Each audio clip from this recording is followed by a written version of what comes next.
नमस्कार। तो चलिए फटाफट से नजर डालते हैं 17 दिसंबर को हुए आरआरबी ग्रुप डी के पहली शिफ्ट के एग्जाम पर। देखते हैं कि इस बार पेपर में क्या कुछ खास था और कौन कौन से सवाल पूछे गए। तो कौन कौन से मुख्य सवाल पूछे गए थे? हमने इसे सब्जेक्ट्स के हिसाब से बांटा है ताकि ये समझना आसान हो जाए कि कौन से टॉपिक्स पर ज्यादा ध्यान देना था। तो चलिए शुरू करते हैं। सबसे पहले बात करते हैं करंट अफेयर्स, स्पोर्ट्स और अवार्ड्स की। देखते हैं इस सेक्शन से क्या क्या सवाल बने। अवार्ड से जुड़ा एक सीधा सवाल था जो करंट अफेयर्स की तैयारी को परखता है। सवाल था कि महाराष्ट्र से कला के क्षेत्र में 2025 का पद्म भूषण किसे मिला? और इसका सही जवाब है शेखर कपूर और पंकज उधास जी, जिन्हें ये सम्मान मरणोपरांत दिया गया। दोनों ही कला जगत की बहुत बड़ी हस्तियां हैं। और हाँ, एक और बात, 2025 में कुल 19 लोगों को पद्म भूषण मिला था। तो इससे ये पता चलता है कि सिर्फ नाम ही नहीं, कुल संख्या कितनी थी ये भी याद रखना जरूरी है। अगला सवाल था मिलिट्री एक्सरसाइज से जुड़ा हुआ। पूछा गया कि बोर्ड कुरुक्षेत्र 2025 सैन्य अभ्यास भारत और किस देश के बीच हुआ? तो इसका जवाब है सिंगापुर। और ये जो एक्सरसाइज थी ये इसका 14वां एडिशन था जो जोधपुर राजस्थान में हुआ था। अब आते हैं स्पोर्ट्स पर, जहां एक रिकॉर्ड ब्रेकिंग परफॉर्मेंस पर सवाल था। सवाल ये था कि पुरुषों की 5000 मीटर इंडोर रेस में 13 मिनट का बैरियर तोड़ने वाले पहले भारतीय कौन बने? और वो है गुलबीर सिंह। उन्होंने बोस्टन में ये कमाल किया और न सिर्फ नेशनल बल्कि एक नया एशियन रिकॉर्ड भी अपने नाम कर लिया। चलिए अब फिजिक्स सेक्शन की तरफ चलते हैं। देखते हैं कि यहाँ पर कैसे बेसिक कॉन्सेप्ट्स और उनके एप्लीकेशन पर सवाल पूछे गए। साउंड से जुड़ा एक बहुत ही क्लासिक सवाल था। एक साफ साफ एको यानी प्रतिध्वनि सुनने के लिए ओरिजिनल साउंड और उसके रिफ्लेक्शन के बीच कम से कम कितना टाइम गैप होना चाहिए? और सही जवाब है 0.1 सेकेंड्स। मतलब कम से कम इतना टाइम गैप तो चाहिए ही। और अगर दूरी में देखें तो ये करीब 17 मीटर बनती है। ऑप्टिक्स से भी एक फंडामेंटल सवाल आया। सवाल था कि प्रिज्म का इस्तेमाल करके लाइट के डिस्पर्शन यानी वर्ण विक्षेपण की घटना को किसने खोजा था? जी हाँ, ये थे सर आइजैक न्यूटन। उन्होंने ही तो दिखाया था कि सफेद रोशनी असल में 7 रंगों के एक स्पेक्ट्रम मतलब विबग्योर से मिलकर बनी है। एक न्यूमेरिकल भी आया था, बिल्कुल सीधा साधा। सवाल था कि अगर 3 मिनट में 600 जूल का काम होता है तो पावर कितनी होगी? तो सिंपल कैलकुलेशन के बाद जवाब आता है 3.33 वॉट। ठीक है, फिजिक्स के बाद अब बारी है केमिस्ट्री और बायोलॉजी के सवालों की। बायोलॉजी से एनिमल टिश्यू पर एक बेसिक सवाल था कि जानवरों के शरीर में वो कौन सा प्राइमरी प्रोटेक्टिव टिश्यू है जो स्किन बनाता है और अंदर के ऑर्गन्स को भी लाइन करता है। इसका जवाब है एपिथेलियल टिश्यू यानी उपकला ऊतक। यही वो टिश्यू है जो एक बैरियर की तरह काम करता है और हमें कीटाणुओं और चोट से बचाता है। केमिस्ट्री में आइसोटोप से एक सवाल था, क्या प्रोटियम और ड्यूटेरियम का एटॉमिक मास एक जैसा होता है? तो जवाब है नहीं, बिल्कुल नहीं, दोनों अलग अलग हैं। एक और सवाल सैचुरेटेड हाइड्रोकार्बन्स पर था। मतलब दिए गए ऑप्शंस में से सैचुरेटेड हाइड्रोकार्बन को पहचानना था। और सही ऑप्शन था प्रोपेन, जिसका फॉर्मूला है C3H8। ये सैचुरेटेड हाइड्रोकार्बन्स का एक क्लासिक एग्जाम्पल है। और आखिर में चलिए जनरल और फाइनेंशियल अवेयरनेस के कुछ जरूरी सवालों को भी देख लेते हैं। यहाँ पर कई अलग अलग टॉपिक से सवाल थे, जैसे इंटरनेशनल बिग कैट अलायंस के बारे में पूछा गया। फिर गिफ्ट सिटी में HSBC के नए बैंकिंग यूनिट पर सवाल था। गिग वर्कर्स के लिए RBI के लोन प्रोजेक्ट पर भी सवाल आया। और ये भी पूछा गया कि उस्ताद योजना का बजट 0 कर दिया गया है। एक सवाल HIV ट्रांसमिशन पर भी था कि ये गले लगने जैसे सोशल कॉन्टैक्ट से नहीं फैलता। तो कुल मिलाकर ये पेपर फंडामेंटल साइंस और लेटेस्ट करंट अफेयर्स का एक अच्छा मिक्स था। अब सवाल ये है कि क्या तैयारी की स्ट्रैटेजी इन ट्रेंड्स के हिसाब से सही चल रही है? इन सवालों पर सोचना आने वाले एग्जाम्स के लिए काफी मददगार हो सकता है। तो चलिए आज की बात शुरू करते हैं। हमारे पास जो सामग्री है वो पहली नजर में थोड़ी अजीब लग सकती है। ये असल में 17 दिसंबर 2025 को हुए रेलवे ग्रुप डी भर्ती परीक्षा के पहले शिफ्ट के विश्लेषण का एक ट्रांसक्रिप्ट है। अब आप सोच रहे होंगे कि हम एक सरकारी परीक्षा के पेपर का क्या करेंगे, लेकिन यहीं पर बात दिलचस्प हो जाती है। ये सिर्फ एक क्वेश्चन पेपर नहीं है, ये 2025 में भारत के सामान्य ज्ञान का एक स्नैपशॉट है। इसमें विज्ञान, पर्यावरण, अंतर्राष्ट्रीय संबंध, सरकारी नीतियां, खेल, मतलब सब कुछ है। आज हमारा मिशन है इस जानकारी के ढेर से वो मोती निकालना जो हमें बताते हैं कि आज के दौर में क्या जानना जरूरी समझा जा रहा है। बिल्कुल सही। इस तरह की परीक्षाओं में पूछे जाने वाले सवाल एक तरह से हमारे समाज का आईना होते हैं। वो हमें बताते हैं कि एक औसत पढ़े लिखे नागरिक से क्या जानने की उम्मीद की जा रही है। तो ये सिर्फ तथ्यों की एक लिस्ट नहीं है, बल्कि ये समझने का एक जरिया है कि हमारी प्राथमिकताएं क्या हैं, हम किन वैज्ञानिक सिद्धांतों को अहमियत देते हैं और दुनिया में हमारी जगह क्या है। हम कोशिश करेंगे कि इन अलग अलग सवालों को जोड़कर एक बड़ी तस्वीर देख पाएं। बढ़िया।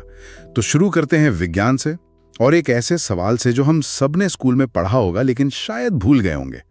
सवाल था कि एक प्रतिध्वनि यानी एको सुनने के लिए आवाज और उसके वापस आने के बीच कम से कम कितना समय होना चाहिए, और जवाब है 0.1 सेकंड। मुझे ये हमेशा बड़ा दिलचस्प लगता है कि हमारे दिमाग की भी अपनी एक सीमा है। हाँ, ये पूरी तरह से हमारे दिमाग के ऑडियो प्रोसेसिंग पर निर्भर करता है। अगर कोई आवाज 0.1 सेकंड से पहले लौटकर हमारे कानों तक पहुंच जाती है तो हमारा दिमाग उसे ओरिजिनल आवाज से अलग नहीं कर पाता। वो दोनों आवाजें मिलकर एक ही सुनाई देती हैं, बस थोड़ी गूंजती हुई। और इसी 0.1 सेकंड के आधार पर यह भी तय होता है कि एको सुनने के लिए आवाज के सोर्स और दीवार जैसी किसी रुकावट के बीच कम से कम 17 मीटर की दूरी होनी चाहिए, क्योंकि ध्वनि को वहां जाकर वापस आने में उतना समय लगता है। अच्छा, और ये तो सिर्फ हमारे सुनने की क्षमता की बात है।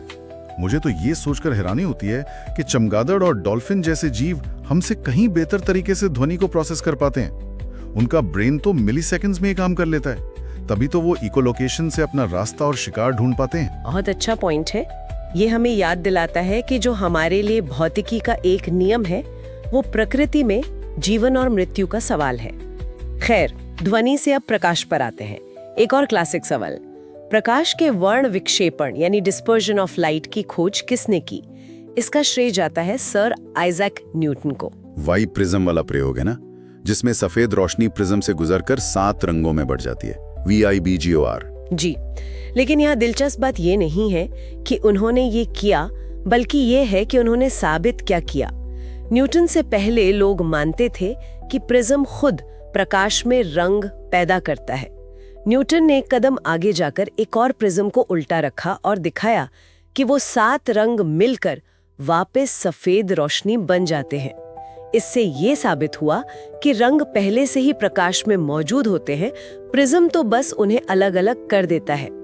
इस एक सोच ने प्रकाश को समझने का हमारा नजरिया ही बदल दिया। और इसी चीजों के अंदर क्या है वाली सोच को आगे बढ़ाते हुए रदरफोर्ड ने प्रकाश से भी छोटी चीजों यानी अल्फा पार्टिकल्स के साथ अपना मशहूर गोल्ड फॉयल प्रयोग किया। इस पेपर में पूछा गया था कि उन्होंने किन कणों का इस्तेमाल किया था। हाँ, उन्होंने अल्फा कणों की बौछार की, जो असल में हीलियम के धनावेशित नाभिक होते हैं, और जो नतीजा आया वो हैरान करने वाला था। ज्यादातर कण सोने की पतली सी पन्नी के आर पार निकल गए, जैसे वहाँ कुछ हो ही ना। कुछ थोड़े से मुड़े और बहुत ही कम, लगभग 20,000 में से एक सीधे वापस टकरा कर लौट आए। मतलब रदरफोर्ड को कुछ ऐसा दिखा जिसकी उन्हें बिल्कुल उम्मीद नहीं थी। बिल्कुल, उस समय के हिसाब से ये वैसा ही था जैसे आप एक पतले कागज पर गोली चलाएं और गोली कागज से टकराकर वापस आप पर ही आ जाए। इसी प्रयोग ने उस समय के प्लम पुडिंग मॉडल को पूरी तरह से खारिज कर दिया। पहले वैज्ञानिक मानते थे कि परमाणु एक तरबूज की तरह होता है, जिसमें पॉजिटिव चार्ज पूरे गूदे में फैला है और इलेक्ट्रॉन बीज की तरह धंसे हुए हैं। रदरफोर्ड के प्रयोग ने बताया कि ये गलत है। असल में परमाणु का ज्यादातर हिस्सा खाली है और सारा पॉजिटिव चार्ज और लगभग सारा द्रव्यमान एक बहुत ही छोटी सी जगह यानी नाभिक में केंद्रित है। इस परीक्षा में विज्ञान के जो कुछ और सवाल दिखे वो सीधे हमारी रोजमर्रा की जिंदगी से जुड़े हैं। जैसे एक सवाल था कि 1 किलोवाट घंटा यानी किलोवाट आवर कितने जूल के बराबर होता है। जवाब है 3.6 मिलियन जूल। ये सिर्फ एक नंबर नहीं है, ये हमें ऊर्जा को समझने का एक पैमाना देता है। सही कहा। जब हम कहते हैं कि एक एयर कंडीशनर 1 घंटे में 4.5 किलोवाट आवर की बिजली इस्तेमाल करता है, तो इसका मतलब है कि वो 1 घंटे में 450 लाख जूल से भी ज्यादा ऊर्जा खींच रहा है। ये हमें अपनी रोजमर्रा की आदतों के ऊर्जा प्रभाव को समझने में मदद करता है। हमारे घरों के बिजली के बिल इसी KWH यूनिट में आते हैं, तो ये जानना बहुत प्रैक्टिकल है। एक और प्रैक्टिकल सवाल था वेग समय ग्राफ यानी वेलोसिटी टाइम ग्राफ के बारे में, कि उसके नीचे का क्षेत्रफल क्या दिखाता है, और जवाब है विस्थापन यानी डिस्प्लेसमेंट। सुनने में बहुत टेक्निकल लगता है, पर है बहुत आसान। इसे ऐसे समझिए, अगर आप अपनी कार की स्पीड का एक ग्राफ बनाते हैं कि आप किस समय कितनी तेजी से चल रहे थे, तो उस ग्राफ के नीचे का पूरा एरिया आपको बताएगा कि आपने कुल कितनी दूरी तय की। इसी बेसिक सिद्धांत पर गूगल मैप्स जैसी चीजें काम करती हैं, जो आपकी औसत गति के आधार पर बताती हैं कि आप मंजिल तक कब पहुंचेंगे। तो हमने देखा कि विज्ञान के वो कौन से बुनियादी सिद्धांत हैं जिन्हें आज भी जरूरी समझा जा रहा है, जो हमारी दुनिया को चलाते हैं। अब देखते हैं कि यही विज्ञान और तकनीक हमारे ग्रह को बचाने के लिए कैसे इस्तेमाल हो रही है, जैसा कि इस परीक्षा के पर्यावरण से जुड़े सवालों में झलकता है। हाँ, और ये एक बहुत जरूरी बदलाव है। अब पर्यावरण सिर्फ एक विषय नहीं है, बल्कि एक अनिवार्यता है। इसी से जुड़ा एक सवाल था प्रधानमंत्री नरेंद्र मोदी द्वारा शुरू किए गए इंटरनेशनल बिग कैट अलायंस के बारे में। इसका मकसद 7 बड़ी बिल्लियों बाघ, शेर, तेंदुआ, हिम तेंदुआ, प्यूमा, जगुआर और चीता को बचाना है। यह एक बहुत ही महत्वाकांक्षी पहल है। यहाँ जो बड़ी बात है वो है अंतर्राष्ट्रीय सहयोग। जानवर राजनीतिक सीमाएं नहीं जानते। एक बाघ भारत से नेपाल जा सकता है, एक जगुआर ब्राजील से अर्जेंटीना जा सकता है। इसलिए जब तक देश मिलकर काम नहीं करेंगे, इन प्रजातियों को बचाना नामुमकिन है। इसी दिशा में एक हालिया अपडेट यह है कि अगस्त 2025 में नेपाल भी आधिकारिक तौर पर इस गठबंधन में शामिल हो गया, जो एक बहुत सकारात्मक कदम है। संरक्षण की एक और खबर यूनेस्को से जुड़ी है।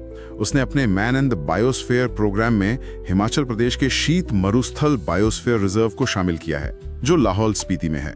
ये बायोस्फीयर रिजर्व होता क्या है? बायोस्फीयर रिजर्व एक सामान्य नेशनल पार्क से बहुत अलग होता है।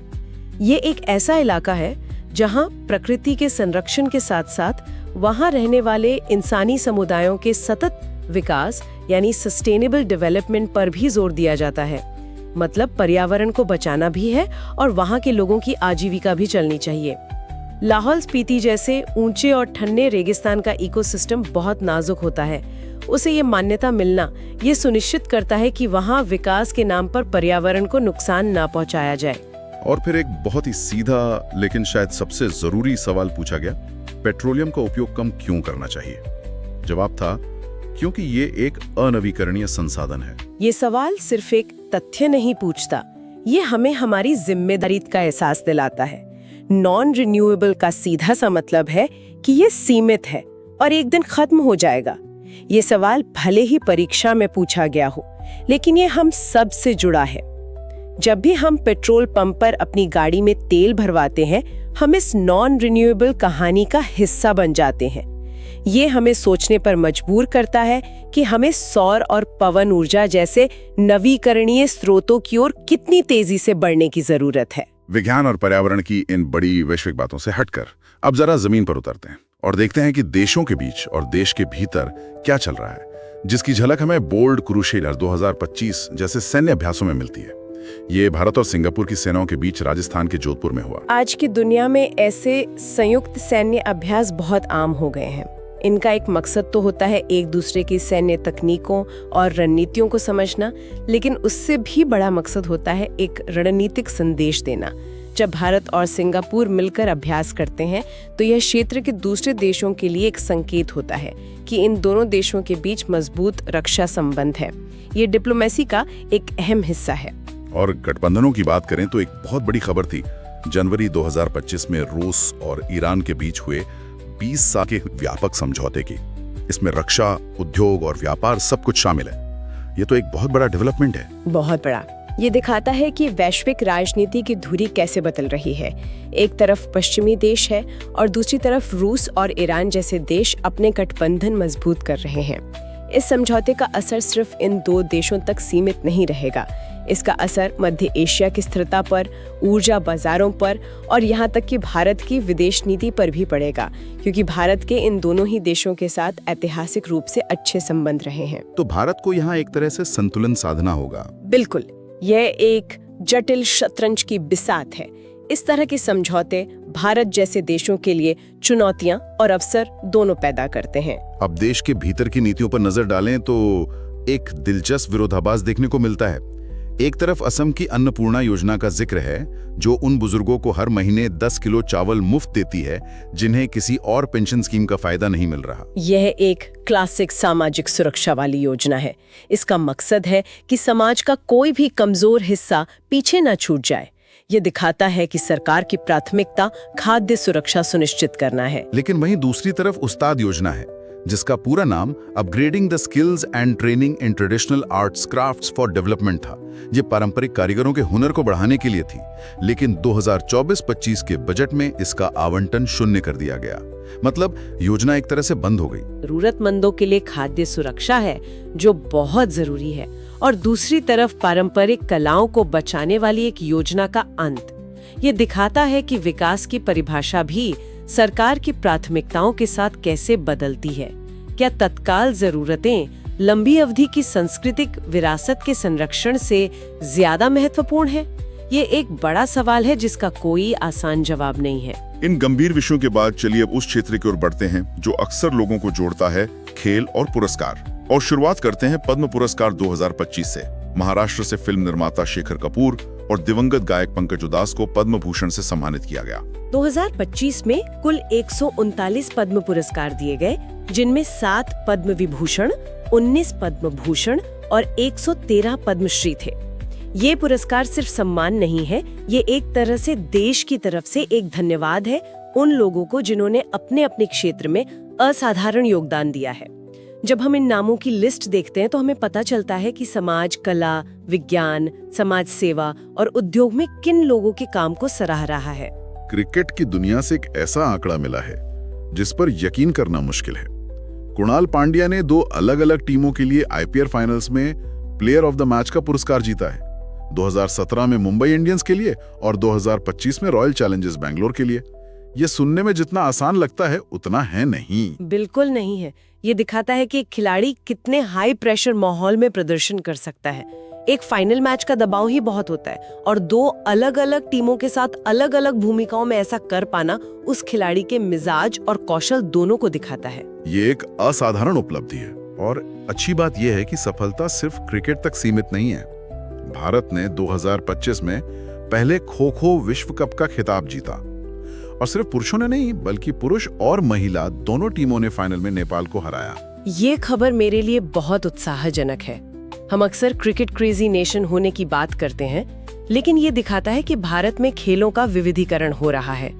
खो खो जैसे हमारे पारंपरिक खेल को जब अंतर्राष्ट्रीय मंच पर सफलता मिलती है तो ये जमीनी स्तर पर हजारों और बच्चों को इन खेलों को अपनाने के लिए प्रेरित करता है। और एथलेटिक्स में तो एक ऐतिहासिक रिकॉर्ड बना।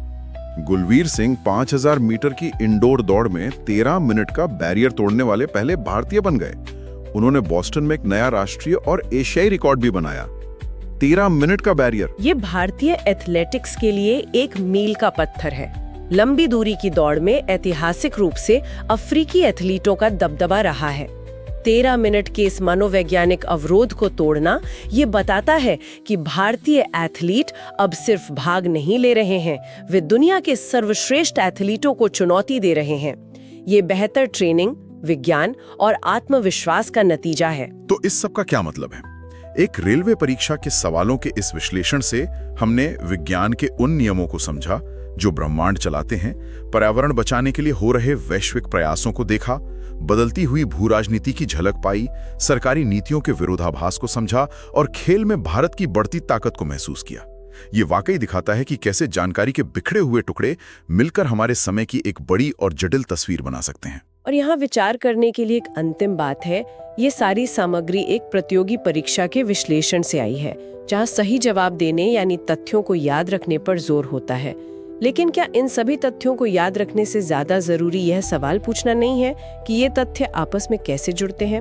उदाहरण के लिए, जिस विज्ञान ने रदरफोर्ड को परमाणु के केंद्र की खोज करने में मदद की, वही विज्ञान आज हमें नवीकरणीय ऊर्जा स्रोत खोजने में मदद कर रहा है ताकि हम पेट्रोलियम पर अपनी निर्भरता कम कर सके, जिसका सवाल भी इसी परीक्षा में था। या फिर जिस वैश्विक सहयोग की भावना से हम बिग कैट अलायंस बना रहे हैं, वही भावना रूस ईरान जैसे नए गठबंधनों से चुनौती महसूस कर रही है।